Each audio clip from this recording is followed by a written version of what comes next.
제 4강입니다. 네.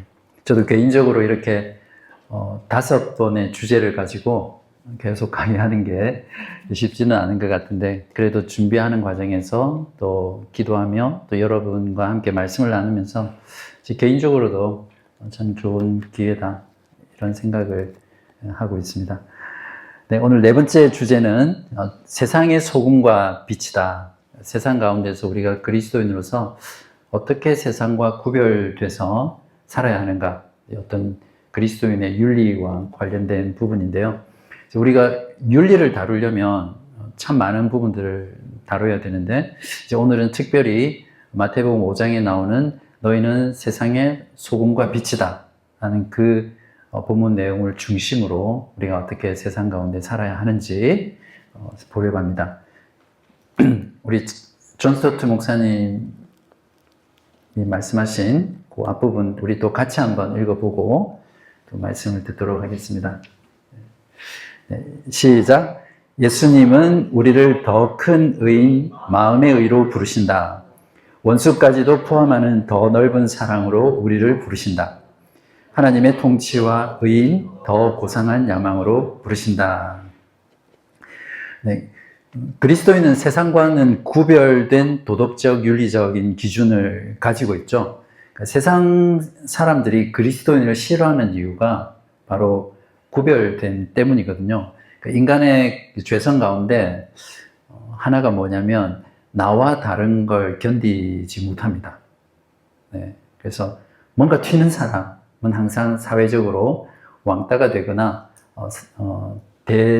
대다수의 사람들에게 고통당하는 이제 그런 거죠.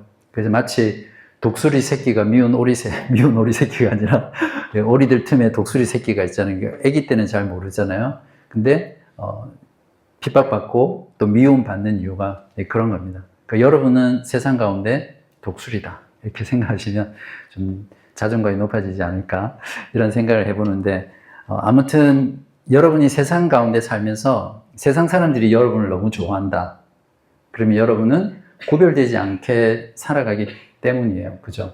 맞습니까? 근데 다르게 살아간다면 세상 사람들이 우리를 좀 좋아하기 힘들죠. 특히 요즘같이 반성경적인 가치관이 주류를 형성하고 있는 시대에서는 특히나 더 그렇죠. 성경 전체의 주제를 한 가지로 말하면 구별됨이라고 할 수 있습니다.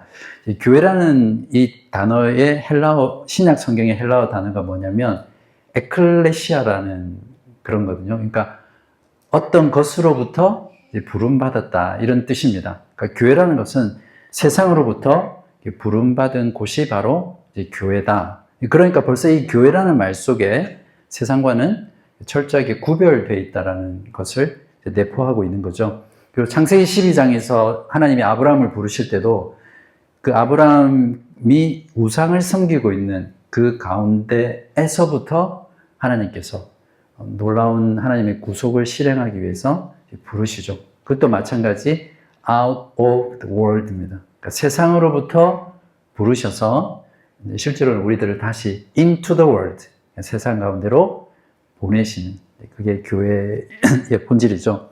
그래서 오늘 오전에 말씀을 드렸는지 모르겠는데, 거룩이라는 개념이 바로 이 구별이거든요. 성결이라는 부분을 빼더라도 거룩하다, 하나님이 거룩하다, 또 그리스도인이 거룩하다, 이렇게 말을 할 때는 그냥 쉽게 생각하면 뭔가 눈을 감고 아주 경건하게 주여 주여 이런 게 거룩이 아니라 그냥 구별됨 자체가 거룩이라는 것의 이제 본질적인 개념입니다.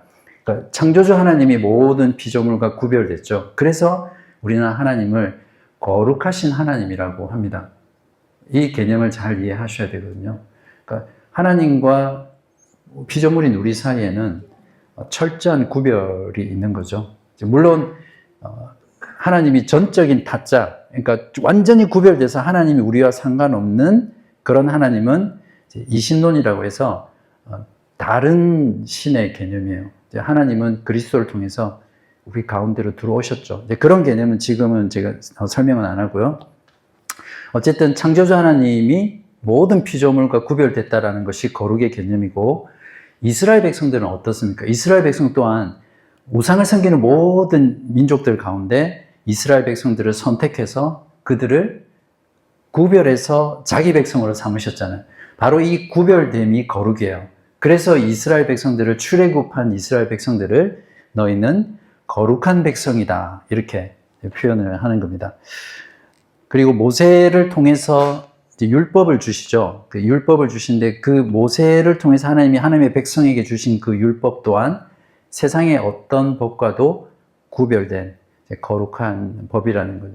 이제 그런 개념들을 우리가 잘 이해를 하시면 거룩이라는 개념 또 그걸 통해서 우리가 구별됐다라는 개념을 이제 잘 이해할 수 있는데요. 마태복음 6장에서 8장이 우리의 산상수훈으로 잘 알려져 있잖아요. 그 내용의 핵심적인 키워드도 실제로는 구별을 말하고 있습니다. 그러니까 너희는 세상을 본받지 말고 이렇게 살아라. 그러니까 산상수훈이라는 것은 우리가 그것을 지켜서 어떤 구원을 받거나 하나님의 자녀가 되는 조건이 아니라 내가 너를 불러내서 거룩한 백성으로 삼았기 때문에 이제는 너희들이 이렇게 살아라고 준 것이 마치 모세에게 준 율법처럼 십계명처럼 신약의 백성들, 성도들이 어떻게 살아야 하는지를 우리에게 주는 하나님의 법이다 이렇게 생각을 하시면 됩니다. 자, 마태복음 5장 13절에서 16절에 그 빛과 소금에 대한 비유가 나오는데요. 우리 이 부분은 오늘 중심 본문이기도 하고 또 중요한 내용이니까 제가 먼저 한 절 읽고 여러분 한 절 읽고 마지막 절은 같이 읽고 이렇게 하도록 하겠습니다. 제가 먼저 읽겠습니다. 13절 너희는 세상의 소금이니 소금이 만일 그 맛을 잃으면 무엇으로 짜게 하리요? 후에는 아무 쓸데없어 다만 밖에 버려져 사람에게 밟힐 뿐이니라. 너희는 세상의 빛이라 산 위에 있는 동네가 숨겨지지 못할 것이요 사람이 등불을 켜서 말 아래에 두지 아니하고 등경 위에 두나니 이러므로 집안 모든 사람에게 비치느니라. 이같이 너희 빛이 사람 앞에 비치게 하여 그들로 너희 착한 행실을 보고 하늘에 계신 너희 아버지께 영광을 돌리게 하라. 네. 너무 잘 아는 말씀이죠. 그죠? 네. 여기서 예수님께서 소금과 빛의 비유를 드시는데요. 복음서를 보면 예수님의 비유는 다 일상생활과 연관되어 있어요. 어떤 농부의 비유, 씨앗의 비유, 또 여기 나오는 소금과 빛의 비유 이런 것들이 그러니까 예수님은 청중이 다 알 수 있는 그런 일상에 있는 비유들을 들어서 이제 진리를 이제 설명하시거든요. 소금과 빛은 지금 우리에게도 너무나 그냥 일상적인 부분들이잖아요.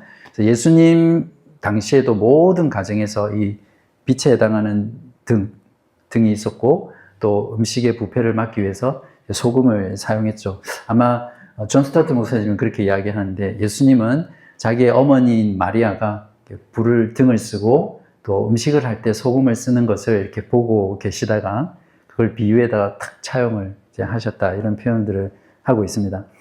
소금의 주요 기능이 뭡니까? 보존하고 또 부패를 방지하는 방부제 역할을 하죠.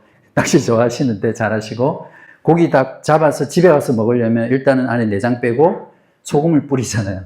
그렇게 해서 가져와야 집에 와서 먹을 수 있거든요. 그리고 냉동실에 넣든지. 그러니까 소금의 기능은 부패를 방지하고 또 보존하는 그런 역할을 합니다. 이 비유를 듣는 사람의 수는 많은 무리가 아니라 12 제자들이거든요. 그래서 예수님이 말씀하시고자 하는 것은 이 작은 소수가 주님의 말씀을 따라 변화되었을 때 그를 통해서 세상을 뒤흔드는 파워를 가질 수 있다라는 겁니다. 그래서 예수님은 항상 공생애 동안 12명에게 집중하셨어요. 이걸 요즘 말로 치면 요즘 리더십 강의나 이런 데 가면 창조적 소수라는 말 들어보셨어요? 그러니까 창조적인 한두 사람이 세계의 역사를 새롭게 바꾸거나 쓴다는 그런 거죠. 많은 무리가 필요한 것이 아니라 창조적인 소수. 성경으로 치면 하나님께서 세우시고 택하신 한 사람. 그렇죠? 우리 기드온 사사기 읽을 때 기드온을 사사로 세울 때 2만 명의 군사들이 나왔을 때 다 쳐내시잖아요. 쳐내시고 300명의 사람을 남겨놓고 그를 통해서 이스라엘 백성들을 구원하시거든요. 종교개혁도 마찬가지입니다. 한 사람 루터, 한 사람 칼빈, 그 사람을 통해서 그 천년의 역사를 새롭게 썼거든요. 그래서 창조적 소수, 이것이 참 중요합니다. 저도 우리 여기 계신 성도인들 보면서 여러분을 통해서 하나님께서 놀라운 일들 해나가실 것이다. 그런 생각들을 저도 합니다. 주님이 드신 소금과 빛의 비유를 통해서 우리가 배울 수 있는 세 가지 가르침이 있어요. 아주 중요한 사실인데요. 자, 첫 번째는 그리스도인은 세상과 근본적으로 다르다는 겁니다. 구별된 개념하고 같은데요. 자, 빛과 소금의 비유는 그리스도인의 공동체, 즉 교회를 세상과 분리시키는 비유입니다. 세상은 어두운 밤, 또 죄의 밤, 악의 밤, 비극의 밤, 슬픔의 밤, 이제 소외의 밤과 같다면 이러한 어두운 밤에 밤을 비추는 빛이 바로 교회라는 거죠. 그리고 세상은 썩어가는 고기와 같은 곳이에요. 특히 오늘날 이런 그 타락과 부패가 거의 극에 달하는 것 같아요. 여러분이 조금만 더 관심을 가지고 신문 기사나 또 여러 가지 자료들, 아티클들을 보면 인간이 정말 갈 때까지 갔구나. 그러니까 인간성의 완전한 말살로 인해서 도저히 인간이라고 생각하기는 할 수 없는 일들이 전 세계에서 너무나 많이 자행되고 있거든요. 이제 그런 현상들을 보면 진짜 주님 오실 때가 참 가까웠구나 이런 생각들을 하게 됩니다. 어쨌든 세상은 이제 썩어가고 있습니다. 부패하고 있습니다. 그래서 그런 부패를 막는 것이 바로 교회의 역할이다. 그런 면에서 그리스도인은, 교회는 세상과는 이제 철저히 구별되고 또 근본적으로 이제 다르다라는 것을 우리가 소금과 빛의 비유를 통해서 먼저 알 수 있습니다. 그 다음 두 번째는 뭐냐면, 이게 참 중요한데요. 그리스도인들은 세상 속으로 침투해서 들어가야 됩니다. 근데 요즘 그리스도인은 세상 속으로 침투해 들어가지 않는 것 같아요. 소금과 빛의 비유에서 만약에 소금이 음식에 뿌려지고 절여지지 않으면 보존하고 방부할 수 있는 역할을 할 수 없죠. 그리고 빛이 비춰지지 않으면 그 빛의 역할을 할 수 없잖아요. 어둠을 밝힐 수 없잖아요. 불을 켜가지고 예를 들면 여기 정전이 됐어요. 촛불을 켜서 저기 안에다 집어넣고 문 닫아 버린다든지 그렇게 하지 않잖아요. 빛은 반드시 어둠을 비추기 위해서 드러내는 거예요. 높은 곳에 가장 잘 보이는 곳에 놓는 것이 빛이죠. 그러니까 소금과 빛의 효과를 보려면 그 소금이 음식에 닿여서 절여져야 되고 뿌려져야 되고 빛이 비춰야 되는 것처럼 교회가 또 그리스도인이 소금과 빛이라는 것은 우리가 세상 가운데 들어가야 됩니다. 침투해서 들어가야 됩니다. 세상 사람들하고 같이 함께 살고 그들과 함께 울고 그들과 함께 티격태격하면서 그들과 함께 살지 않으면 어떻게 소금과 빛의 역할을 감당할 수 있겠습니까? 그래서 이게 참 중요한 것 같아요. 오늘날 기독교는 어제 말씀을 드렸냐 이렇게 궤토화됐다든지 철저하게 우리끼리만 너무 좋은 보통 신앙생활을 시작하면서부터 점점 신앙의 연수가 흘러가면 특징적인 게 하나 있어요. 저도 많이 반성하는 부분인데 교회 분들이랑 교제하고 밥 먹고 놀면 너무 좋잖아요. 편안하고 또 도전도 되고 은혜도 되고 그러다 보니까 시간이 지나면서 점점 세상 친구들이 없어져요. 세상 사람들과 잘 안 어울려요. 불편하거든요. 그들하고 생각도 다르고 가치관도 다르고 라이프 스타일도 다르고 다 다르니까 불편한 거예요. 그래서 세상 사람들하고는 점점 멀어지고 교인들끼리 모이게 돼 있어요. 저도 한국에 있을 때 대학부라든지 생활할 때 보면 7일 중에 거의 6일은 교회에서 살아요. 이게 어떤 잘못된 모습인데요. 그래서 침투하는 그리스도인, 그래야 우리가 세상에 소금과 빛의 역할을 합니다. 그렇지 않으면 사회적인 책임이나 복음 전도를 할 수 없죠. 그 다음에 세 번째는, 자, 이것도 하나 우리가 또 잘 실수하는 부분인데, 침투는 해요.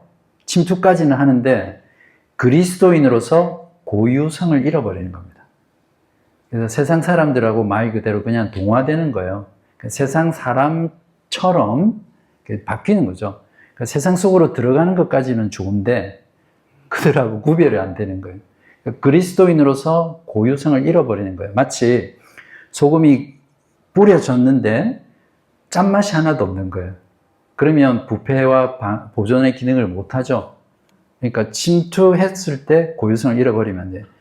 빛이 비쳤는데 희미한 거야. 그러면 빛으로서 기능을 전혀 할 수 없잖아요. 이거는 침투하지 않는 것만큼이나 나쁜 거죠. 어떻게 보면 더 나쁜 거죠. 그러니까 세상과 똑같아지니까. 그래서 요즘은 그냥 교인들이 세상 가운데 들어가서 그들과 똑같이 되는 게 문제가 아니라 세상이 교회로 밀고 들어왔어요. 그래서 교회가 세상과 구별이 안 되는 시대, 그런 시대가 지금 우리가 살아가는 시대입니다. 자, 이렇게 이제 세 가지입니다. 우리가 소금과 빛의 비유를 통해서 우리가 배울 수 있는 중요한 가르침은 첫 번째가 그리스도인은 세상과 근본적으로 다르다는 거. 두 번째는 그리스도인은 소금과 빛의 역할을 하기 위해서 세상 가운데로 침투해서 들어가야 된다. 세 번째 뭡니까? 네, 침투해서 들어가야 돼. 그들과 똑같이 되지 말고 그리스도인의 고유성을 지켜야 되는 거예요. 이게 굉장히 중요합니다.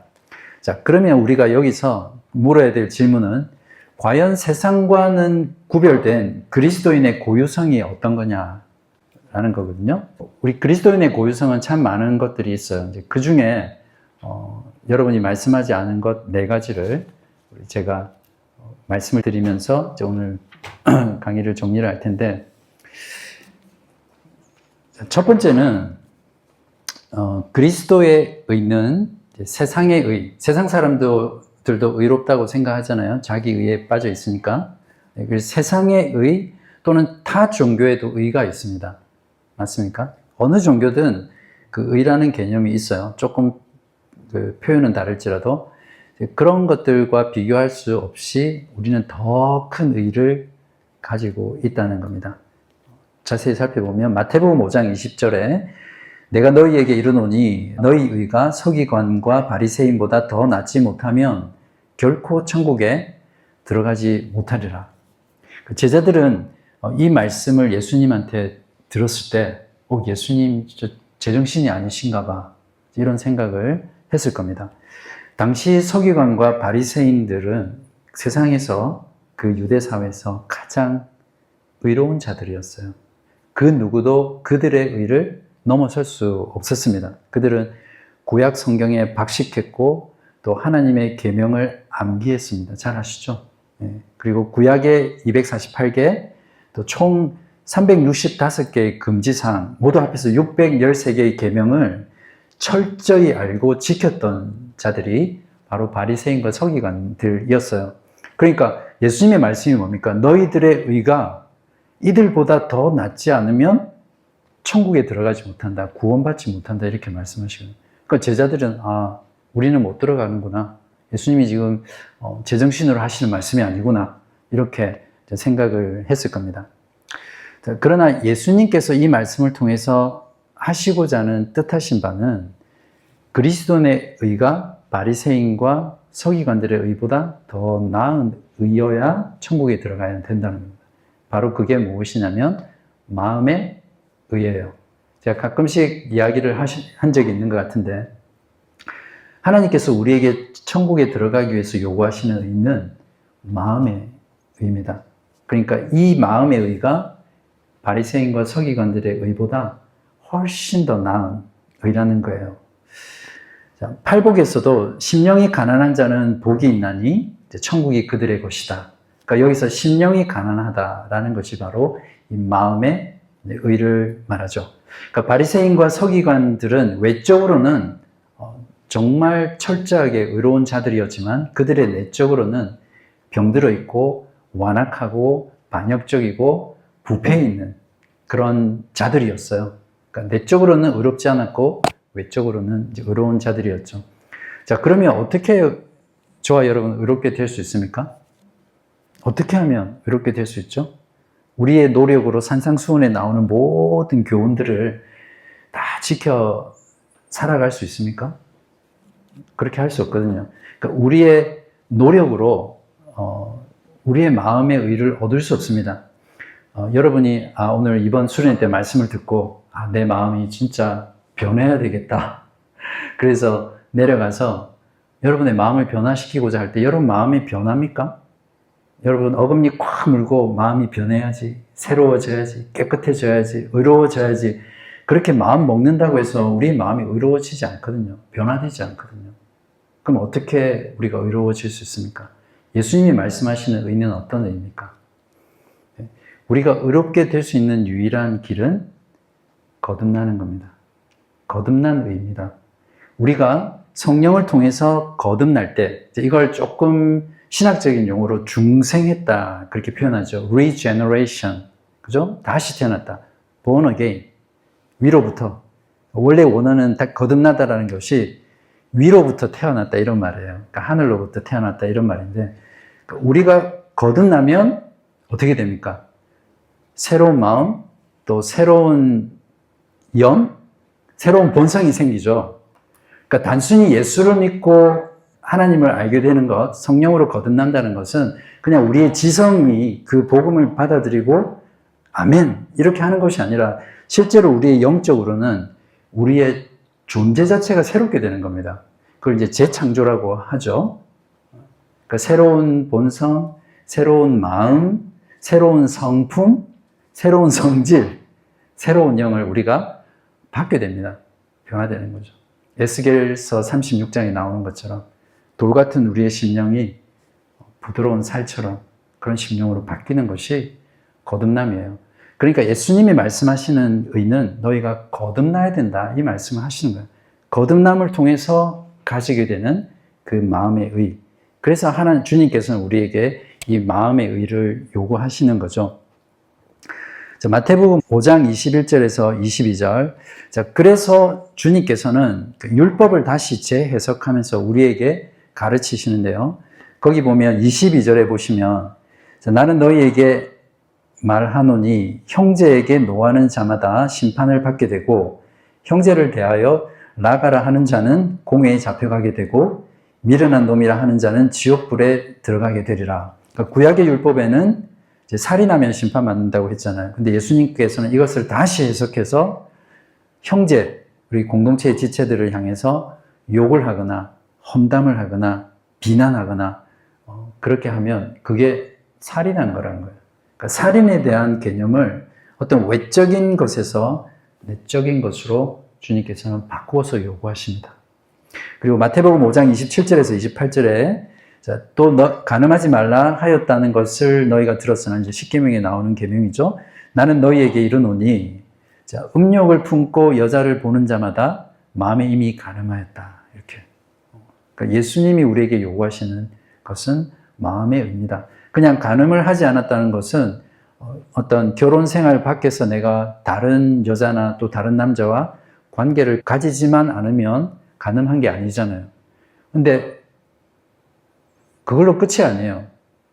주님께서는 우리에게 마음으로 다른 여자를 보고 음욕을 품은 그 자체만으로도 이미 간음을 했다고 말씀하시는 거예요. 반대로 여성분들이 어떤 남자를 보고 음욕을 품으면 그 자체가 간음을 한 거죠. 그래서 주님께서는 구약의 율법을 다시 해석해서 우리에게 마음의 의를 요구합니다. 그렇기 때문에 더 본질적이고 더 어떤 면에서는 지키기 힘든 하나 주님의 명령이죠. 그러나 우리가 거듭난 자이기 때문에 주님께서 우리에게 그 마음의 의를 요구하십니다. 그러니까 구약의 백성들은 그 십계명 율법을 조항 그대로 지키려고 했지만 저와 여러분처럼 신약의 백성들은 이 십계명의 이 율법조차도 우리의 마음으로 지키려고 고군분투하게 되겠죠. 평생 그 씨름을 하면서 살아가게 되겠죠. 그래서 이것이 그리스도인의 고유성입니다. 우리가 세상 가운데 침투해서 살아갈 때 바로 우리는 이러한 윤리를 가지고 살아가는 겁니다. 이것이 바로 성경이 말하는 기독교 윤리입니다.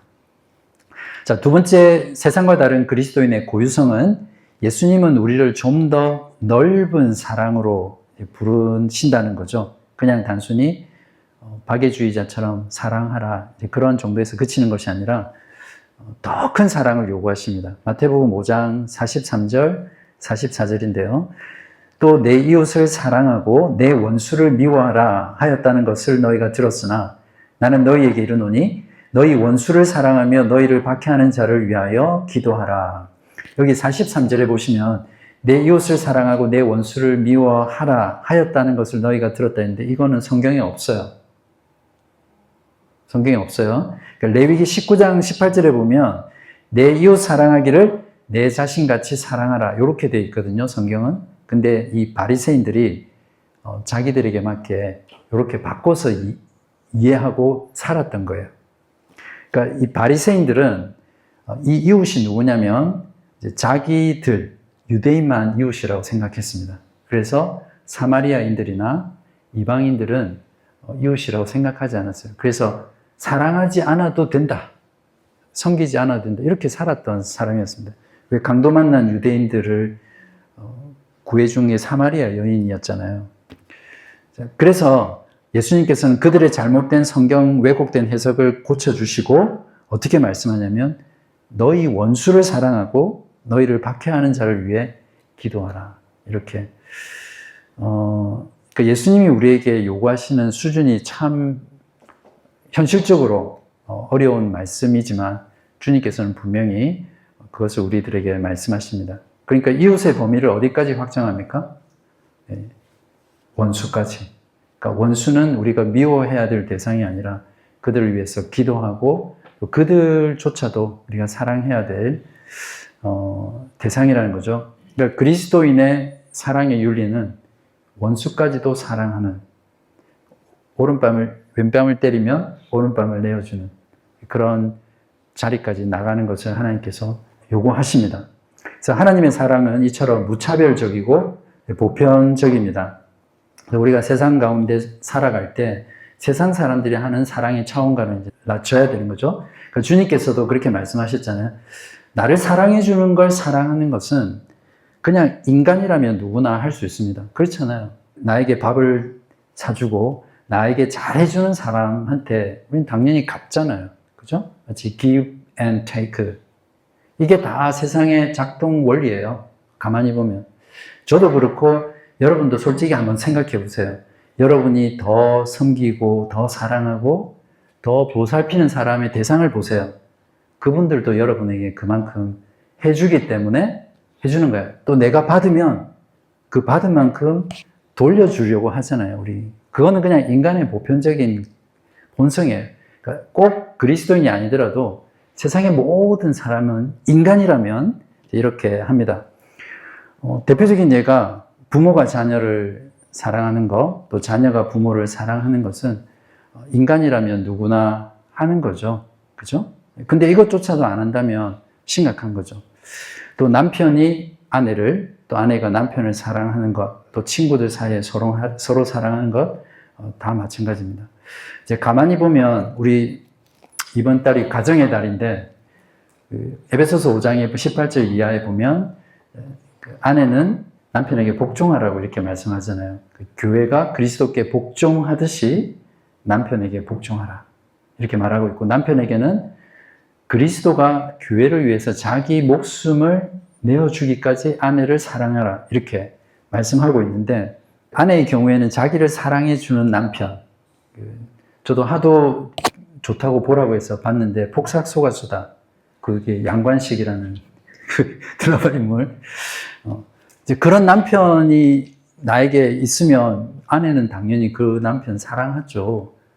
그렇지 않겠어요?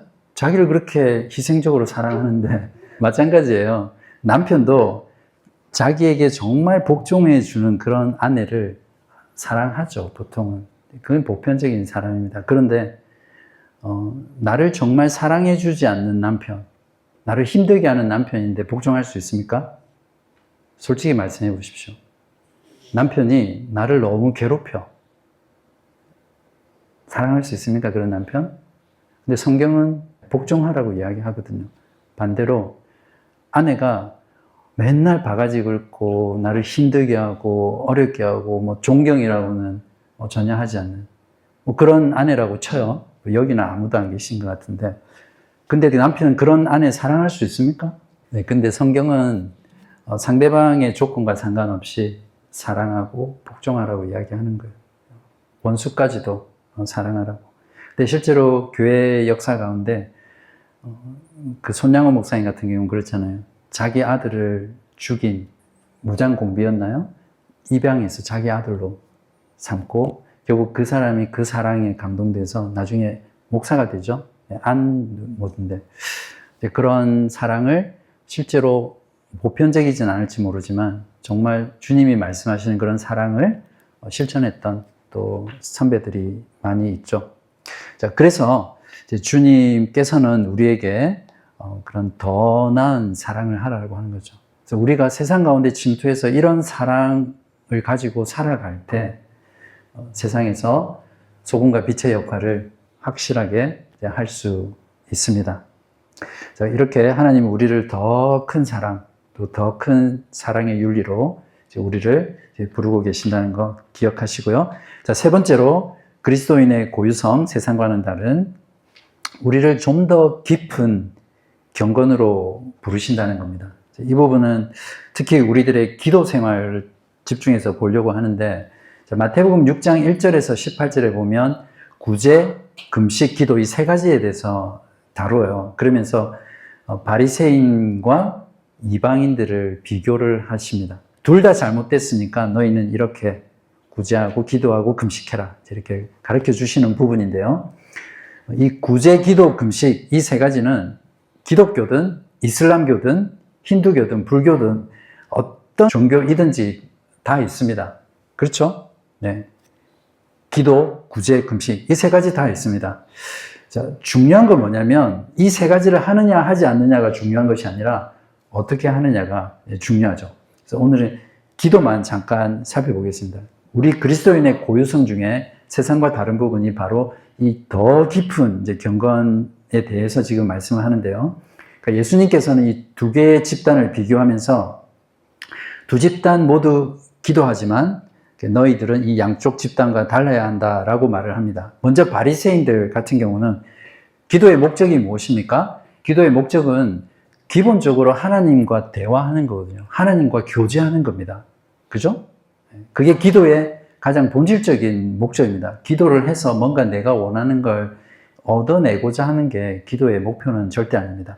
근데 이 바리새인들은 위선적으로 기도를 합니다. 그러니까 남에게 보이게 하려고 기도하는 거죠. 제가 붙인 병명이 있는데 이 바리새인들은 노출증 환자들이에요.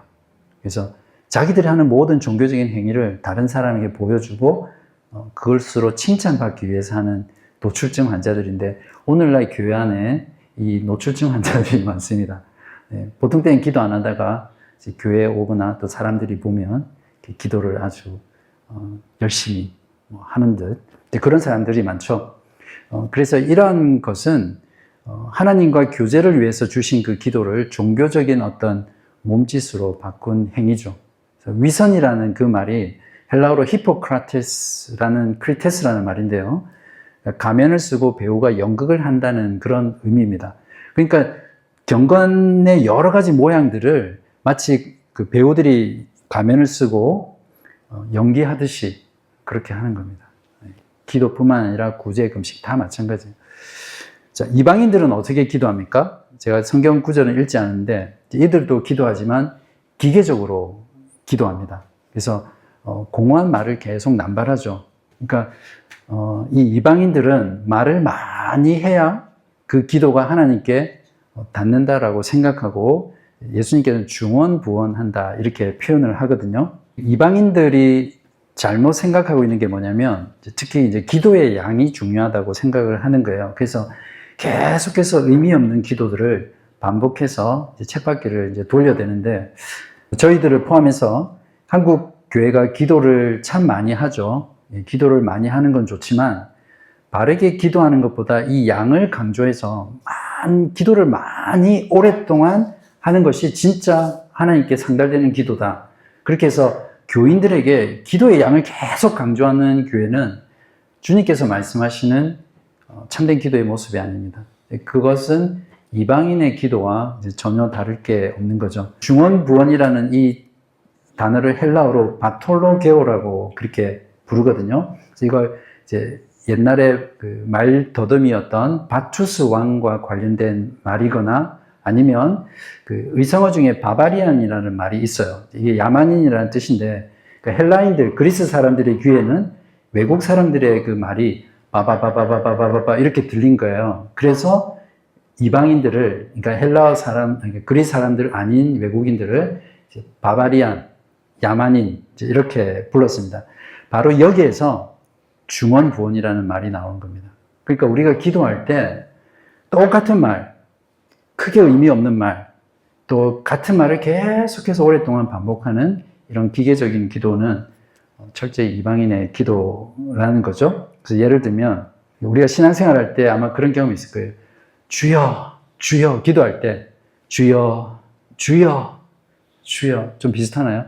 주여, 이렇게 그냥 의미 없이 마치 의성어나 그냥 추임새처럼 계속 주여, 아버지, 아버지, 아버지 이렇게 하는 건 정말 조심해서 해야 되죠. 그리고 우리 교회나 또 그런 경우는 없지만 할렐루야, 또 따따따따따따따 바바바바바바바 랄랄랄랄라 이런 식으로 하면서 교회에서 기도하는 거 있죠.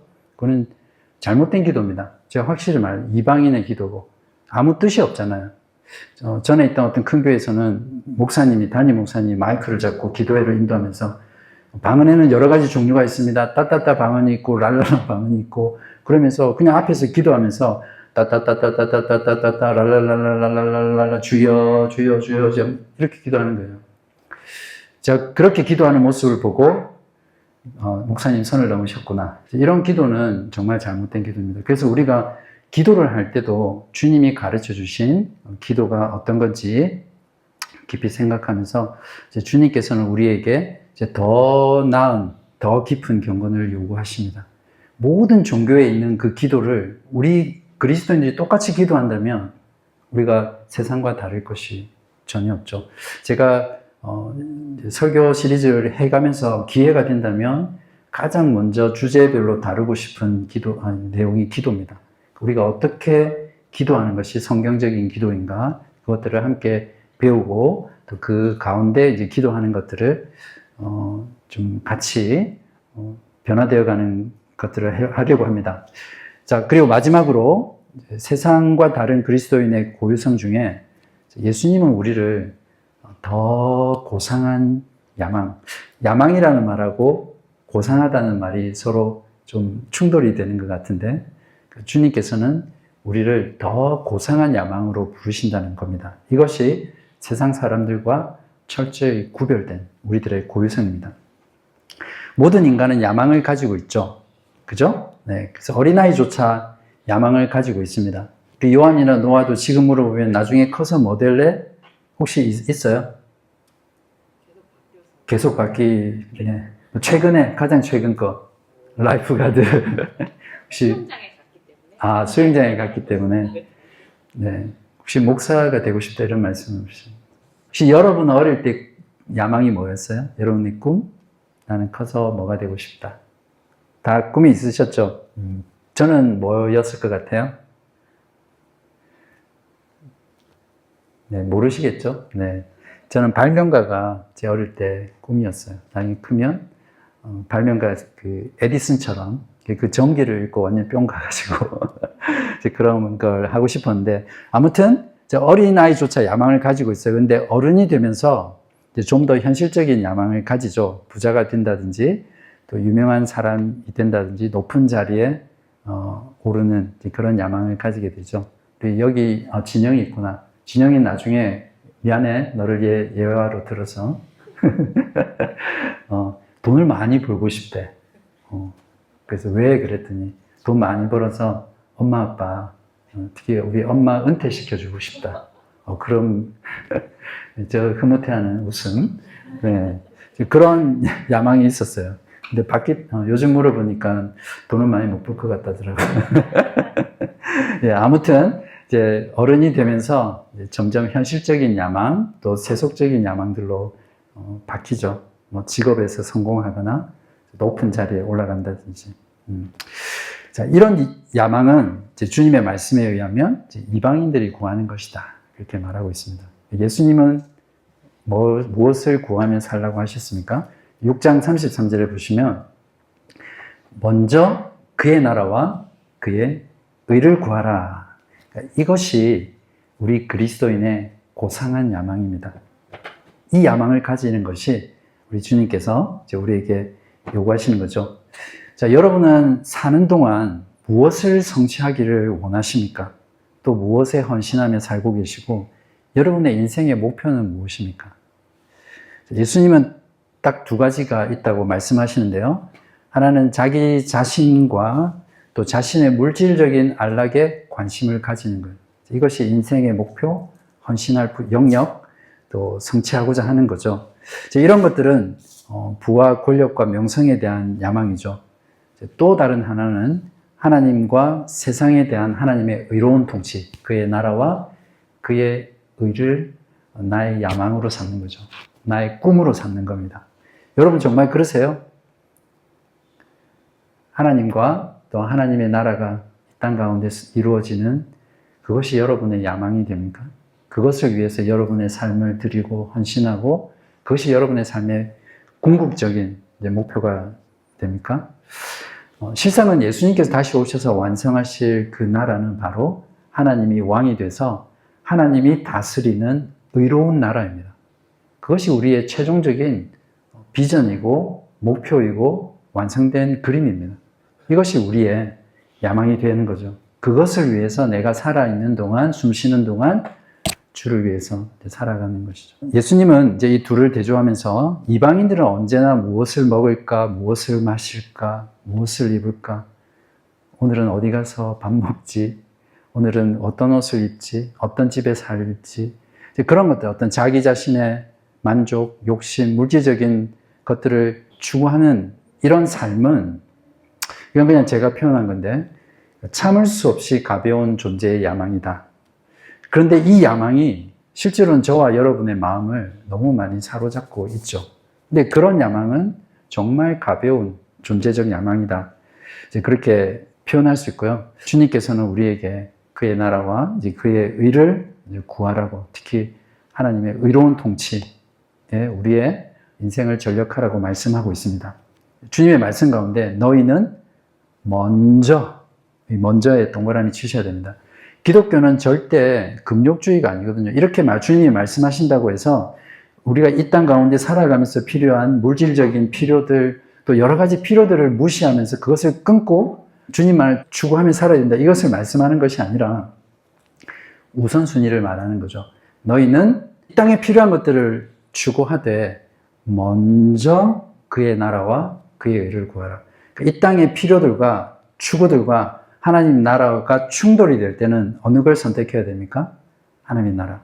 주님께서는 우선순위를 우리에게 말씀하시는 거죠. 그리고 우리가 세상 가운데 살아가면서 비록 깨어지고 망가지고 무너진 세상이지만 우리가 그 세상 가운데 침투에 들어가서 그곳에서 하나님의 의로운 통치가 이루어질 수 있도록 내가 할 수 있는, 내가 설령 계란으로 바위를 치는 것처럼 정말 아무것도 할 수 없는 상태라 하더라도 나에게 주어진 여건 속에서 하나님의 의로운 통치가 이루어지도록 추구하는 거예요.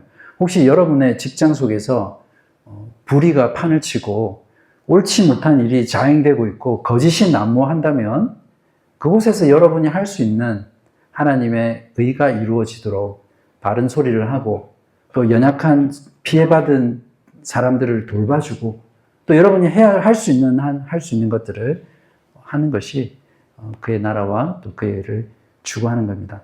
물론 이 가운데는 우리가 복음을 선포하고 전하고 가르치고 또 사회적인 책임을 지고 이런 모든 것들이 이제 삶의 총체적으로 드러나겠죠. 자, 말씀을 맺겠습니다. 이제 우리는 세상과 같아서는 안 됩니다. 거룩이라는 개념 자체가 구별이죠. 자, 하나님은 우리를 더 큰 의인, 마음의 의로 부르시고요. 원수까지도 포함하는 더 넓은 사랑으로 우리를 부르고 계십니다. 그리고 하나님과 진실되고 참된 교제인, 참된 경건으로 우리를 더 깊은 경건으로 부르십니다. 또 하나님의 나라와 그분의 의로운 통치 가운데로 우리를 부르시고 이 네 가지가 아까 말씀하신 것 외에 핵심적으로 이 네 가지가 우리가 세상 속에 침투해 살아갈 때 잃지 말아야 될 그리스도인의 고유한 성질입니다. 여러분 이 네 가지를 꼭 기억하셨다가 잃지 말고 세상 속에 들어가서 살아가는 온전한 그리스도인으로 사시고요. 세상의 기준이 아니라 하나님의 기준을 따라서 세상의 빛과 소금으로 살면서 하나님께 영광 돌리는 네 바퀴로 가는 그리스도인, 온전한 그리스도인 되시기를 주님의 이름으로 간절히 기도합니다. 그렇게 할 때 우리의 착한 행실을 보고 하늘에 계신 우리 하나님 아버지께서 영광 받으실 것이라고 강력하게 외치는 바입니다. 네, 이것으로 말씀을 마치도록 하겠습니다. 제가 기도하고 일단 모임 마치겠습니다.